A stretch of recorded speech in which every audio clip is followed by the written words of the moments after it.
قرآن کریم سے ڈائبٹیز کی بیماری کا علاج یعنی شوگر کی بیماری کا علاج الحمدللہ ہزاروں لوگوں نے یہ عمل کر کے ڈائبٹیز کی بیماری سے شفا پائی ہے۔ آپ بھی یقین کے ساتھ اس عمل کو کریں گے، اللہ رب العزت آپ کو بہت جلد شفا عطا فرمائیں گے۔ لہذا قرآن کریم کھولیے، سورہ بنی اسرائیل آیت نمبر 80 اسکرین پر آپ دیکھتے ہیں، آپ بھی میرے ساتھ پڑھیں۔ رب ادخلنی مدخل صدق وأخرجني مخرج صدق واجعل لي من لدنك سلطانا نصيرا۔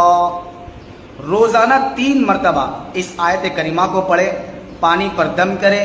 اگر آپ ڈائبٹیز کے بیماری کے شکار ہیں تو آپ پیجئے، یا تو آپ کے گھر کے اندر آپ کے رشتہ داروں میں کوئی اس بیماری کا شکار ہیں تو آپ اسے یہ پانی پلائیں، اور اس ویڈیو کو آپ اپنے پاس محفوظ کر لیں۔ ثواب کی نیت سے دوسرے مسلمان بھائیوں کو ضرور شیئر کریں۔ جزاکم اللہ۔